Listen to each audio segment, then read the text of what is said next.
మరొక మారు ఈ రోజు ఉదయకాలంలో మోషే గురించి మీకు పరిచయం చేయాలని నేను ఆశపడుతూ ఉన్నా. ఎవరండి? మోషే అనే మాటకు నీటి నుండి తీయబడిన వాడు. మోషే అనే మాటకి అర్థం ఏమిటి? నీటి నుండి తీయబడిన వాడు అని అర్థం. మోషే జీవన విధానము తీసుకొని అంటే మనము చూసినట్లయితే స్పష్టంగా ఉంది. ఇక్కడ ఏమందంటే లేవి వంశస్థుడు ఒకడు. ఎవరు? లేవి వంశస్థుడు ఒకడు వెళ్ళి ఏం చేశాడు? లేవి కుమార్తెను పెళ్లి చేసుకున్నారని. పాత నిబంధనలో చాలా కఠినముగా దేవుడు చెప్పేవాడు. అన్యులతో పొత్తు పెట్టుకోకుండా ఎప్పుడు దేవుని జనాంగముతోనే కలిసి ఉండేట్లుగా ఏం చేశాడంటే దేవుడు నిబంధన చేశాడు. అందుకే ఇక్కడ లేవి వంశస్థుడు వెళ్ళి లేవి కుమార్తెను చేసుకున్నప్పుడు ఒక చక్కని కుమారుడు పుట్టాడు. ఎవరు పుట్టారు? చక్కని కుమారుడు పుట్టాడంట. ఈ పుట్టినవాడు 3 నెలలు మనం చదువుకున్నాం కదా, దాచిపెట్టి ఉంచారంట అమ్మా నాన్న. దాచిపెట్టడం ఏంటి? చిన్నపిల్లోడు దాచిపెట్టడం ఏమిటి? జరిగే పని. వయసు వచ్చిందనుకోండి, వాడు ఏడుస్తూ ఉండి అల్లరి చేస్తా ఉంటే గద్దించో, ప్రతిమలాడో, ఏదో ఒకటి చేసి ఏం చేస్తాం మనము? అతన్ని బుజ్జగించి ఏదో ఒకటి చేసి మనం ఏం చేస్తాం? అరవకుండా ఏడవకుండా వాడు ఉండడానికి మన జ్ఞానమతో ఏం చేస్తామంటే వాడిని మనం ఏం చేస్తాం? నిమ్మడపరుస్తాం. కానీ 3 నెలలు దాచారంటే చిన్నపిల్లవాడు పాలు కావలసినప్పుడు ఏడుస్తాడు. తన శరీరంలో ఏదన్నా నొప్పి వచ్చినప్పుడు ఏడుస్తూ ఉంటాడు. చీటికి మాటికి ఏడుస్తూ ఉంటాడు. కానీ 3 నెలలు తల్లిదండ్రులు ఏం చేశారంట? ఆ చిన్నపిల్లవాడి ప్రొటెక్షన్ చేశారు. ఇప్పుడు తల్లి ఒడిలో నుండి ఈ బిడ్డ ఎక్కడికి వెళ్ళాడంటే జమ్ము పెట్టిలోకి వెళ్ళాడు. ఎక్కడికి వెళ్ళాడు? ఈ స్టోరీ మీ అందరికీ తెలుసు. ఎందుకు దాచి ఉంచారు? ఎందుకు జమ్ము పెట్టెలో పెట్టారు? ఎందుకు నదిలో ఆ జమ్ము పెట్టెలో వదిలివేయబడిన పరిస్థితి ఎందుకు వచ్చిందంటే అక్కడ ఒక మరణ వార్త ఏలుబడి చేస్తా ఉన్నది.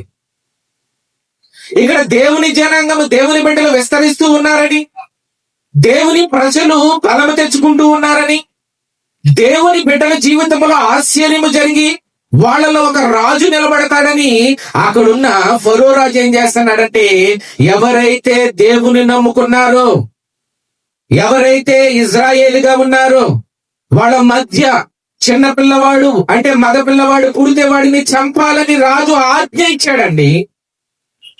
రాజు ఏమిచ్చాడు? ఆజ్ఞ ఇచ్చాడు. చిన్నపిల్లవాడు ఏమైనా ప్రార్థన చేసుకోగలుగుతాడా? నదిలో విడిచిపెట్టారు తల్లిదండ్రులు, లేకపోతే అక్కడ సహోదరి కూడా నిలుచొని చూస్తూ ఉన్నది. ఎవరు కాపాడతారు? పారే నదిలో ఎవరు కాపాడతారండి ఈరోజు? అందుకే ఒక మాట ఉంటది చూడండి, ఏమని ఉంటదంటే 3వ అధ్యాయము నిర్గమకాండము 7వ వచనం ఏముంది? మరియు యెహోవా ఇట్లనెను, నేను ఐగుప్తులోనున్న నా ప్రజల బాధను చూచితిని. చాలు. మనం అనుకోవచ్చు, నాకెవరు సహాయం చేస్తారు? అందరి జీవితాలు బాగానే ఉన్నాయి, ఈ పరిస్థితుల్లో నన్ను ఎవరు బయటికి తీసుకొస్తారు? మరి ఇజ్రాయేలు ఏం చేస్తున్నారు? బానిసలుగా ఉన్నారు. ఇజ్రాయేలు వాళ్ళు ఎదుగుతూ ఉన్నారని, వాళ్ళ జీవితాల్లో కార్యాలు జరుగుతున్నాయని అక్కడున్న రాజు, ప్రధానమంత్రి ఏం చేస్తున్నాడు? ఒక శాసనం రిలీజ్ చేశాడు. మరి అటువంటి వారి జీవితాల్లో దేవుడు ఎక్కడి నుంచి చూస్తున్నాడంట? ఆకాశము నుండి ప్రజలను చూస్తున్నాడంట. ఎక్కడి నుంచి చూస్తున్నాడు? మనం కూడా అనుకోవచ్చు, నేను విడవబడిన దాన్నేమో, నాకెవరు సహాయం చేయరు, అన్ని బాగుంటే నా దగ్గర అందరూ ఉండేవాళ్ళు, నా దగ్గర ఏమీ లేదు, ఇదిగో నేను తృణీకరించబడిన వ్యక్తిగా ఉన్నానేమో, గాయాలతో ఉన్నానేమో, నలిగిపోయిన స్థితిలో ఉన్నానేమో. ఇవి ఎవరు చూస్తారు? ఈ నలిగిన జీవితాన్ని ఎవరు చూడగలరండి? మొన్న డైలీ వెర్షన్ ప్రామిస్ లో కూడా చెప్పాం కదా, హృదయ అంతరంగమును పరిశోధించే దేవుడు. నువ్వు అనుకోవచ్చు, నా జీవితాన్ని నేనే కట్టుకుంటాను, నా జీవితాన్ని ఇదిగో నేనే నిలబెట్టుకుంటానని అనుకోవచ్చు. నీ పక్షాన అక్కడ పనిచేస్తూ ఉంటాడు 24/7. 24/7 అంటే 7 అంటే వారానికి 8 రోజులు అంటే కంటిన్యూషన్ గా పనిచేసే దేవుడు ఈ దేవుడు. అంబులెన్స్ మీద ఉంటది 24/7 అని దేవుని ఉంటది అంబులెన్స్. అంటే ఎప్పుడు ఫోన్ చేసిన వాళ్ళు సిద్ధంగా, ఈ దేవుడు కూడా అంతే. ఎల్ల కాలము ఏం చేస్తాడంటే ఎప్పుడు ఎవరికి ఏ ఆపద వస్తుందా వెనుకుంటాడంట. వెనక ఉండి ఎవరి పరిస్థితి ఏమిటి చూస్తాడంట. నా వైపు ఎప్పుడు తిరుగుతాడు, నా బలాన్ని ఎప్పుడు ఆశ్రయిస్తాడు. మరి ఇక్కడ మోషే చిన్నవాడిగా ఉన్నప్పుడు ఎవరైనా ఆ మోషే పక్షాన కార్యము చేస్తారని అక్క ఏం చేస్తుందంటే దూరం నుండి చూస్తుంది. ఆవిడ కూడా చేతులు ఎత్తేసి. తల్లిదండ్రులేమో మొట్టమొదటిగా ఏం చేశారు, ఈ పిల్లవాడినేమో దాయలేమో కాపాడలేమని జమ్ము పెట్టి చేసి అక్క చేతిలో తమ్ముడు పెట్టారు. ఎక్కడ పెట్టారు?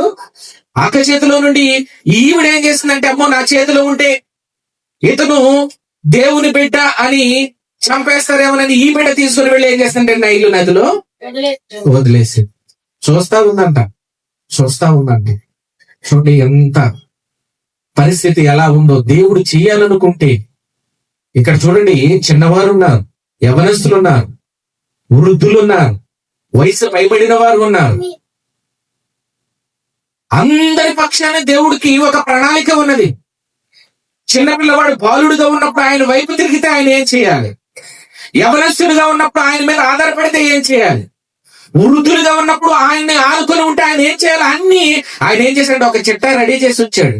కానీ మనం ఏం చేస్తున్నావు? పరిస్థితులను చూసి, నిన్ను నువ్వు చూసుకొని, నీ చుట్టూ ఉన్న పరిస్థితులను చూసుకొని నువ్వు కాంప్రమైజ్ అయి బ్రతుకుతున్నావు. ఏం చేస్తున్నావు? కాంప్రమైజ్ అయిపోయింది. ఈ రోజు దేవుని బిడ్డ కాంప్రమైజ్ అవ్వడానికి వీలు లేదు.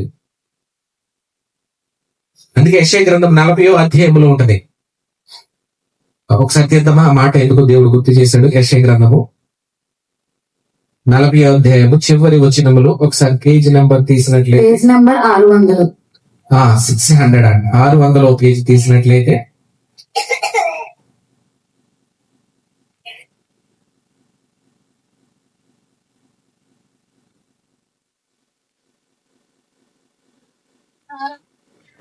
నలభయో అధ్యాయము 31వ వచనం ఏముందమ్మా? యెహోవా కొరకు ఎదురు చూచువారు నూతన బలము పొందుదురు. చాలు. యెహోవా కొరకు ఎదురు చూసేవారు ఏంటంట? నువ్వు అనుకుంటావు, టిఫిన్ చేస్తేనే నాకు బలం, భోజనం చేస్తేనే నాకు, ఈ ఆదివారం మీద మొక్క కక్క తింటేనే నాకు బలం, లేకపోతే నా తల్లిదండ్రుల దగ్గర, నా అనుకునే వాళ్ళ దగ్గర నేను నిలబడితే, లేకపోతే కొంతమంది అనుకుంటారు కదా, ఇదిగో నా తమ్ముడు, నా అన్న, నా వారు, ఇదిగో నా జనాంగము, నా రక్త సంబంధికులు, వీళ్ళే నాకు బలం అనుకుంటా. ఆ బలం ఎప్పుడు నిలబడదు. ఏదో ఒక రోజు నిన్ను త్రోసివేస్తుంది ఆ బలం. ఏదో ఒక రోజు నిన్ను ఆ బలము త్రోసివేస్తా. నువ్వు ఏమైపోతావంటే ఆ బలాన్ని చూసినప్పుడు. అందుకే గత వారంలో కూడా పదే పదే చెబుతున్నా, నరుడను ఆశ్రయించి వాడు శాపగ్రస్తుడంట. ఎవరిని ఆశ్రయించారు నువ్వు? యెహోవాని, యేసుక్రీస్తుని ఆశీర్వదించాలి. ఇక్కడ కూడా యెహోవా కొరకు ఎదురు చూచేవారు నూతన బలం. ఏ బలం పొందుతారు? నూతన బలం. నువ్వు ఎప్పుడు బలహీనుడిగా ఉన్నావో అప్పుడు నువ్వు దేవుని దగ్గరకు వచ్చేయాలి. ఎప్పుడు నువ్వు పడిపోయావో అప్పుడు దేవుని దగ్గరికి రావాలి. ఎప్పుడు నీకు కలవరం ఉందో అప్పుడు నువ్వు దేవుని దగ్గరికి రావాలి. సమయం అనక ఆశయం అనక నువ్వు ఏం చేయాలంటే ప్రతిసారి దేవుని ఎదుట కనబడుతూనే నీ నైవేద్యాలను సిద్ధపరచుకొని, నీ ధూపములను సిద్ధపరచుకొని, నీ సమస్తాన్ని నువ్వు సిద్ధపరచుకొని ఎప్పుడు ఎలా ఉండాలంటే దేవుని దగ్గరికి వెళ్ళి సిద్ధ మనసు కలిగి ప్రార్థన, సహవాసం. దేవుని బలం పొందుకోవాలి. నిన్న మొన్న అక్క ఒక వీడియో, చిన్న వీడియో పెట్టారు. మరి అది మీరు చూసారా? ఉందా అక్క? అది నిన్న పెట్టిన వీడియో స్టేటస్ లో ఇక్కడ కనపడంతో కనిపించదు.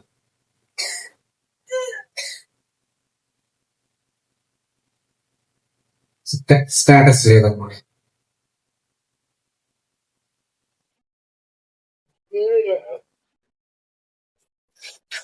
ఇది కనపడంతో కనిపించట్లేదు.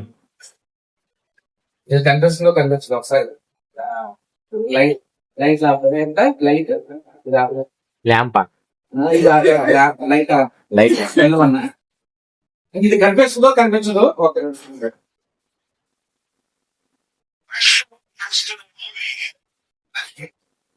ఇది చూడండి ఒకసారి. ఆమె కనబడుతుంది.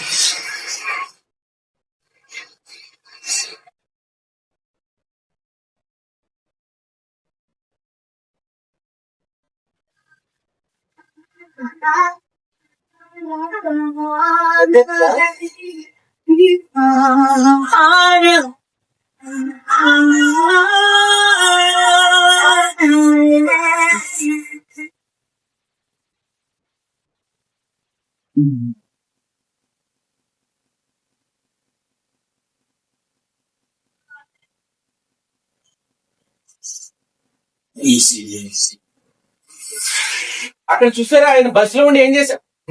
బస్సులో ఉండి ఏం చేశాడు ఆయన? ఏం చేశాడు? మిగతా వాళ్ళు చుట్టూ చూసారు ఏముంది అంటే వాళ్ళు సిద్ధపడరు, వాళ్ళ బలం మీద వెళ్ళిపోతూ ఉంటారు. నెత్తి మీద చూసారండి కొంత వింత జీవులు, కాళ్ళకేమో పాములు చుట్టేసుకుని, ఈ తల మీదేమో ఏదో ఏలియన్స్ లాగా ఈ భుజం మీద ఒకటి పట్టేసి కాళ్ళ మీద ఒకటి పట్టేసి అన్ని చుట్టూ ఏం ఆవరిస్తున్నాయి? ఆ విశ్వాసి లేకపోతే ఆ భయము భక్తి కలిగిన వ్యక్తి ఏం చేస్తున్నాడంటే చూసి అమ్మో ఏంటని అంటే ప్రార్థన చేసుకోవడం మానేశాడు ఆయన. వెంటనే గుర్తుకొచ్చింది, బస్సులో గుర్తుకొచ్చింది, అమ్మో నేను ఈ రోజు ప్రార్థన చేసుకోవడం ఏం చేశాడు? ప్రార్థన చేసుకోవడం మానేశానని ప్రార్థన చేసుకుంటుందోటే ఆయన మీద ఏముంది? కవచం ఉంది. ఆయన మీద ఏముంది? కవచం ఉంది. మీరు అనుకోవచ్చు అందుకే దేవుడు నూతన బలాన్ని ఎవరిస్తారంటే ఆయన ఇంటి దగ్గర సిద్ధపడి వెళ్ళాలి. అయ్యా నేను బయటికి వెళుతూ ఉన్నాను. చూడండి ఎన్ని బస్ యాక్సిడెంట్లు, ఎంత గందరగోళంగా ఉన్నది. ఇంటి దగ్గర బయలుదేరి ఉన్నవాడు తన బలం మీద ఆధారపడి వెళితే క్షేమముగా వస్తాడో లేదో తెలియదు, ఎవరు ఏమైపోతున్నారో తెలియదు. మనమందరము ఈ జీవన విధానంలో బ్రతుకు తెరువు కోసం వాహనాల మీద తిరుగుతూ ఉంటాం, కాలినడకన వెళుతూ ఉంటాం. మరి ఆ కాలినడక విషయంలో, ఆ వాహనాల విషయంలో, నువ్వు వెళుతున్న పని విషయంలో నువ్వు ఎవరిని ఏ బలాన్ని పెట్టుకొని ముందుకు వెళుతున్నావు? ఈ రోజు దేవుని బలము కావాలి. దేవుని బలము కాకుండా నువ్వు దాని వైపు దీని వైపు తిరిగితే నీ నెత్తి మీద అవే ఏలుబడి చేస్తా, ఎప్పటికప్పుడు తొయ్యడానికి చూస్తా ఉంటది, ఏ గుంట వస్తుందో. మొన్న గత 2 వారాల క్రితం నేను ఏం చేస్తున్నానంటే మన విజయవాడ ఆ బ్రిడ్జ్ ఉంది కదా, ఐ లవ్ గుడివాడ అని ఉంది కదా, ఆ సద్దులో నుంచి రైల్వే స్టేషన్ వెళ్లే రోడ్డు ఉంటది కదా. మేము ఎక్కడికో రైల్వే స్టేషన్ కి వెళ్లి ఆ రైల్వే స్టేషన్ నుంచి వెనక్కి వస్తూ ఉన్నాం కారులో. అయితే వెనకాల స్కూలు మేము ఆ టర్న్ ఐ లవ్ గుడివాడ అనే దగ్గర ఏం చేస్తుంటే బస్సు ఒకసారిగా టర్న్ లోకి వచ్చేసింది. నేను ఆ ముందు అక్కడ వాటర్ ట్యాంకులు ఉంటాయి కదా, అది దాటి ముందుకు వస్తూ ఉన్నా. చూస్తే అక్కడ ఒక పోల్ ఉన్నది. ఇప్పటికైనా చూడండి, మొబైల్ పోల్ అన్నమాట, స్తంభం ఉంది ఇనపది. నేనేమనుకున్నానంటే చిన్న గాడి ఉన్నది. నేను ఎలా ఆలోచిస్తూ ఏం చేశానంటే ఆ బస్సోడికి నేను గ్యాప్ ఇవ్వాలి, పక్కన సందు ఉందని నేను ఏం చేశానంటే కార్ని ఆ స్తంభాన్ని దాటి ఇలా వచ్చా. కారు డబేలు మన పడింది. మీరు పక్కన ఉందంటే ఇలా ఒరిగినట్టు అనిపించింది. నేనేమనుకున్నా ఏంటి ఇది గుంట ఉండడం నేను చూడలేదు. అంటే మనం ఎప్పుడు కారులో కంపల్సరీగా బైబిల్ ఉంటది. కారు ప్రారంభిస్తే ప్రార్థన చేస్తాం, ఇంటి దగ్గర ప్రారంభిస్తే ప్రార్థన. చూసాము ఎదర టైర్ వెళ్ళిపోయింది, వెనకాల టైర్ కూడా అలా పడి, అంటే ఏ టైర్ సౌండ్ వచ్చింది కానీ ఏం రాలా, వెళ్ళిపోయింది అనమాట. మేరీ పక్క నుంచి అన్నది అమ్మో అది చాలా పెద్ద గొయ్యి అంటే దేవుడే తప్పించాడని మామూలుగా వచ్చేసాను. 2 రోజుల తర్వాత ఏదో అవసరం ఉండి అటు వెళ్ళాను. నిజంగా ఇది ఏం గొయ్యి అని చూస్తే మీరైనా చూడండి, ఆ పోలు పక్కన పెద్ద గొయ్యి ఉంది. పెద్ద గొయ్యి అండి, అది నిజంగా దేవుడు ఎలా అంటే ఆ కారు అక్కడ పడిపోవాలి. ఆ గొయ్యి చూసేసరికి అమ్మో ఇద్దరం అప్పుడు అనుకున్న ఆశ్చర్యపోయాం, అమ్మో దేవుడు ఏంటి ఎంత గొప్పగా కాపాడాడు. ఆ గొయ్యిలో పడితే ఏం చేస్తాడంటే కారు వెళ్ళి ఆ పక్కన గోడ లేకపోతే ఆ డ్రైనేజీ యొక్క ఆ కాలువలో పడిపోద్ది అనమాట. చూస్తే ఆ వీడియో చూస్తుంటే నాకు అదే గుర్తుకొచ్చింది. అవును, సమయం మనకు అసమయం మనకి ఎందుకు దేవుని దగ్గరికి రావాలి, ఎందుకు ప్రార్థించాలి, నువ్వు దేవుని మహిమను ఎందుకు వస్త్రముగా ధరించుకోవాలి. నీవు ఒక్కదానివే విశ్వాసిగా ఇంటిలో ఉంటే నీ ఇంట్లో అనేకమైన లోకానుసారులు ఉన్నారు. లోకానుసారం అనేది నీ ఇంట్లో యుద్ధం చేయడానికి నీ మీదకి వస్తుంది. మరి నీ ఆత్మీయ బలము తగ్గిపోతే, దేవుని బలము తగ్గిపోతే నీ చుట్టూ ఉన్న కంచి ఏమైపోద్ది? నీ చుట్టూ ఉన్న కంచి నీ వలన నిలబడుతూ ఉన్నది. నీవు బలహీనుడివై ప్రార్థన చేసుకోవడం మానేస్తే, ఆదివారం దేవుని సన్నిధానానికి రావడం మానేస్తే ఏమైపోద్ది? నువ్వేమైపోతావు? ఆయన సహాయం చేయాలని నీ వెనక వస్తూ ఉన్నాడు. సహాయం చేయకున్నట్లు నా హస్తము, ఆయన హస్తము చాపుతాడు. నువ్వేం చేస్తావంటే చూసారండి, ఆయన ఒక్కడే ప్రార్థన చేసుకుంటే కవచం ఏర్పాటు చేసింది. మిగతా వాళ్ళందరూ తమ బిజీ లైఫ్ లో దేనికోసం పోరాడుతూ ఉన్నారు? ఏ పోగు చేసుకోండి లేకపోతే ఏ కుటుంబం నిమిత్తం నిలబడుతూ ఉన్నారు. మరి వాళ్ళందరికీ కవచం ఏమిటి? వాళ్ళందరికీ కంచి ఏమిటి? ఆయన కొరకు ఎదురు చూచి వారు నూతనమైన బలం పొందుతారంట. ఏది నీ జీవితంలో నూతనమైన బలం ఏది? ఎప్పుడు చూసినా నోరు తెరిస్తే ఇదే బ్రతుకు, ఇదే చేయమని కదా, ఇది పోయింది అనుకుంటే ఇంకొకటి వస్తా ఉన్నది. లేకపోతే ఇది దీనిలో నేను నెమ్మదిగా ఉన్నానంటే ఏదో ఒకటి తెలియకుండా నీ మీద పడతా ఉన్నది. దాన్ని నువ్వు ఎలా బంధించాలి? ఆ పోరాట పక్షాన నువ్వు ఎలా నిలబడాలి? ఒక్కసారి దేవుని పక్షాన నువ్వు నిలబడు. ప్రతిసారి నువ్వు వెంటనే ఉదయం మనం లెగుస్తుందోట ఏం చేయాలంటే మొట్టమొదటిగా వెంటనే వెళ్ళిపోయి మోకరించేయాలి. అయ్యా నేను బలహీనరాను ప్రభువా, నా వంశంలో నేను తృణీకరించబడిన దానను, తృణీకరించబడిన వాడు, నాకు బలం లేదయ్యా. అందరూ చూసి హేళన చేస్తున్నారయ్యా. నా ఇంట్లోనే రోగం ఉంటది, నా ఇంట్లోనే అప్పు ఉంటది, నా ఇంట్లోనే ఎప్పుడు చూసినా ఒకరి మీద ఒకరు పోరాటాలు ఉంటాయి. ప్రభువా, ఈ పోరాటాలు, ప్రభువా ఈ వ్యతిరేకమైన పరిస్థితుల నుండి నన్ను విడిపించవా అంటే ఆజ్ఞ ఆయన యొద్దకు వస్తేనే అప్పుడు మీ యొద్దకు వస్తాడు. అప్పుడు వరకు వేచి చూస్తాడు. నా బిడ్డ నన్ను పిలిస్తే బాగుండేది, నా బిడ్డ నా బలాన్ని అడిగితే బాగుండేదని ఆయన ఏం చేస్తాడంటే నీ చుట్టూ ఏం చేస్తాడంటే వేచి చూస్తాడు. ఈ రోజు అటువంటి బలము కావాలి. యెహోవా కొరకు ఎదురు చూచి వారు ఏం పొందుతారంట? ఏం పొందుతారు? అది ఆ బలం ఎలా పొందుతారంటే గంట గంటకు బలమే, గంట గంటకు బలమే. నీ ఏ పరిస్థితుల్లో నువ్వు ఆయన దగ్గర హృదయం అనుకుంటే చాలు, అయ్యా నీ బలము నాకు ఇవ్వంటే ఆయన వచ్చి నీ పక్షాన వ్యాజ్యం ఆడతాడు. చప్పట్లు కొడుతూ దేవుని నామమున. ఇక్కడ అదే జరిగింది. ప్రజలందరినీ అడగద్రొక్కాలని, దేవుని బిడ్డల జీవితంలో ఏ కార్యము జరగకూడదని అక్కడ ఫరో లేచాడు. ఎవరు లేచారమ్మా? ఫరో లేచాడు. అందుకే 1వ అధ్యాయము 12వ వచనం ఏముందో చూడండి. నిర్గమకాండం మరలా తీయండమ్మా. 1వ అధ్యాయము 12వ వచనం ఏముంది?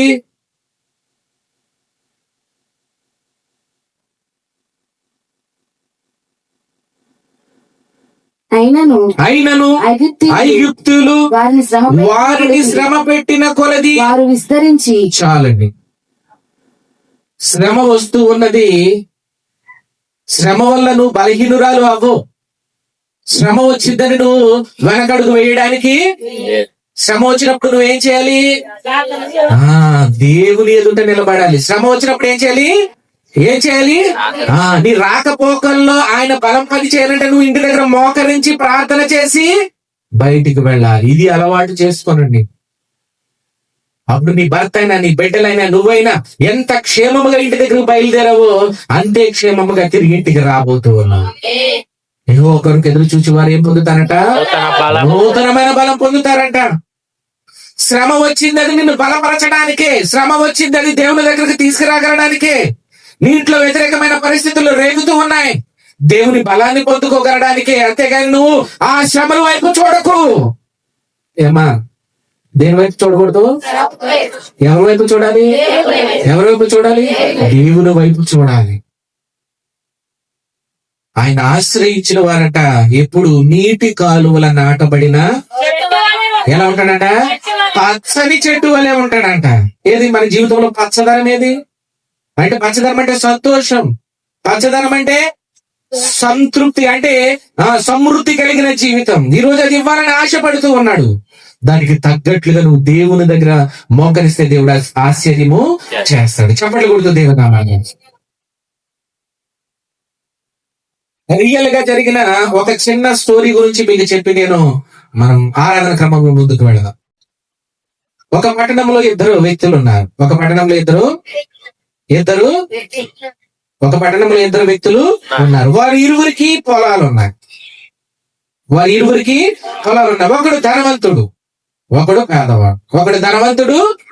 ఈ ధనవంతుడు ఆ ధనం మీద ఆధారపడి ఏమి చేశాడంటే వర్షాకాలంలో చక్కగా ఆ వరి పంట వేయడానికి విత్తనాలు శ్రేష్టమైనవి తీసుకొని వచ్చాడంట. బ్రాండెడ్ విత్తనాలు తీసుకొని వచ్చాడంట. పొలము చుట్టూ చక్కగా కంచి వేశాడంట. ఎరువేయాలంటే శ్రేష్టమైనది కొని తెచ్చేవాడంట. ఆయన బలము, ఆయన ధనాన్ని బట్టి ఎప్పుడు సంతోషించి, నీరు కావాలంటే బోర్ ఉందంట, వర్షపు నీటి మీద, చెరువు నీటి మీద ఆధారపడే వ్యక్తి కాదంట. ఎప్పుడు తన సొంత బలముతో ఆ పంట పొలాన్ని సిద్ధపరుస్తున్నాడంట. ఇంకొకడు పేదవాడు. ఎవరు?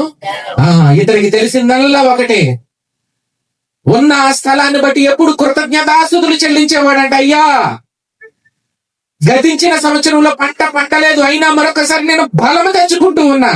ఎవరిని బట్టి? నిన్ను బట్టి. ఇదిగో గతించిన జీవితాన్ని, గతించిన నష్టపోయిన పంటను నేను చూడను, మరలా నేను బలము తెచ్చుకుంటా. ఎవరిని బట్టి అని మరలా మోకరించి అక్కడే దొరికిన ఆ విత్తనాలు తీసుకుని వెళ్ళి, తక్కువ రకము విత్తనాలు తీసుకుని వెళ్ళి ఆ పంట పొలంలోకి వెళ్ళి మోకరించడం, ప్రార్థన చేయడం చల్లాడు. ఈయన పొలం చుట్టూ కంచి లేదు. వర్షము నీటి మీద ఆధారపడాలి, లేకపోతే ఆ నది, ఆ చెరువు నీటి మీద ఆధారపడి బ్రతికే ఆ వ్యక్తి అన్నమాట. ఇరువురు ప్రార్థన అంటే ఒకళ్ళేమో ధనం మీద ఆధారపడ్డారు, అంటే బలము మీద. ఇంకొకరు ఎవరి మీద ఆధారపడ్డారు? దేవుని మీద. ఎప్పుడు ప్రార్థన అంట. ఆ పక్కన వాడు చూసి నవ్వుకునేవాడు అంట, వెర్రివాడు. ఆ పొలం నాకు కవులుకి ఇచ్చినా బాగుండేది, నేను సమృద్ధిని చేసేవాడు. గత కాలంలో ఎన్నో పంటలు నష్టపోయాడు. వాడు దేవుడు ఏమి చేసే దేవుడు కాదు అనుకున్నాడంట.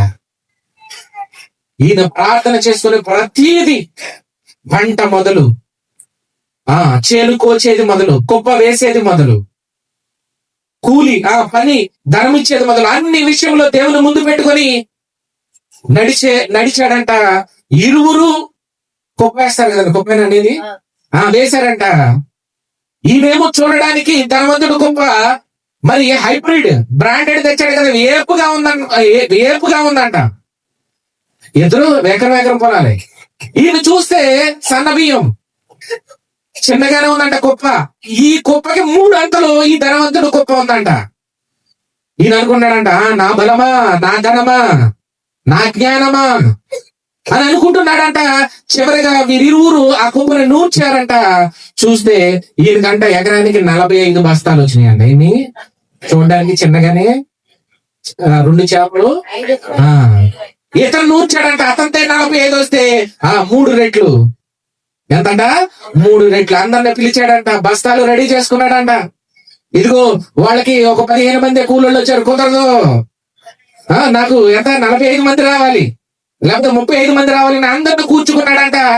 తీరా అంతా నూర్చాడంట. చూశాడంట, ఇతను 45 వస్తే ఇతను 15 బస్తాలు వచ్చిందంట. ఎన్ని బస్తాలు? చాలా మంది అనుకోవచ్చు, నవ్వుకోవచ్చు, మీరు అనుకోవచ్చు, దేవుని బలం మీద ఆధారపడిన వాళ్ళ జీవితాలు ఇంతే. ఎదుగుదల ఉండదు, చూడడానికి అంత ఉంటది, సరుకులో డబ్బులు ఉంటాయి, ఎలా వస్తాయో ఎలా పోతాయో తెలియదు. చూడడానికి నెల అన్ని గడిచిపోయినాయి, ఇదిగో బీరువాలో లేకపోతే నా పాకెట్ లో, నా అకౌంట్ లో ఎంత ధనం ఉంది అని అనుకుంటాను. ఇలా ఉంచి అలాగే వెళ్ళిపోతా ఉంటాయి. చిల్లి చచ్చులో వేసిందాన్ని. అదే అతను చూడండి, సమృద్ధి. ఎందుకని ఎవరి మీద ఆధారపడ్డాడు? ఈ రోజు దేవుని మీద ఆధారపడండి. మోషే జీవితం గురించి చెప్పాలనుకున్నా, కానీ మీ ముఖాలు చూస్తే దేవుడు నన్ను ఇటు నడిపించేశాడు. మోషే స్టోరీ అంతా చెప్పాలనుకున్నా, మోషేదొద్దు, మాకు కావాలని మీరు సిద్ధంగా ఉన్నారు, దేవుడు అందుకే ఇటు నడిపించాడు. ఇవన్నీ ఇప్పుడే దేవుడు బయలుపరిచిన దాన్ని బట్టి చెబుతా, అంతేగాని ఇక్కడ ఇంటి దగ్గరికి వెళ్ళి ప్రిపేర్ అయ్యి వచ్చేవాడిని కానే కాదు. చెప్పట్లకూడదు దేవుని నామంగా. అందుకే కొంచెము ధరలో నువ్వు ఎలా ఉండాలి? దేవునికి ఎలా ఉండాలి? నమ్మకంగా ఉన్నావా? ఇచ్చిన ఆయుష్ను బట్టి నమ్మకంగా ఉన్నావా? ఇచ్చిన ఆహారాన్ని బట్టి నమ్మకంగా ఉన్నావా? ఇచ్చిన కుటుంబాన్ని బట్టి నమ్మకంగా ఉన్నావా? చేస్తున్న పనిని బట్టి నమ్మకంగా ఉన్నావా? ఇచ్చిన సమస్తాన్ని బట్టి నువ్వు నమ్మకంగా ఉన్నావా? ఒకసారి ఆలోచన చేసుకోండి. ఏ నమ్మకము, దేవుని మీద ఏ నమ్మకాన్ని కోల్పోయి నీ కంచె కూలిపోయిందో ఒకసారి ఆలోచన చేయండి. అదే విధంగా లేచి నిలబడండి, ఎవరికి వాళ్ళు పరిశీలన చేసుకోనండి.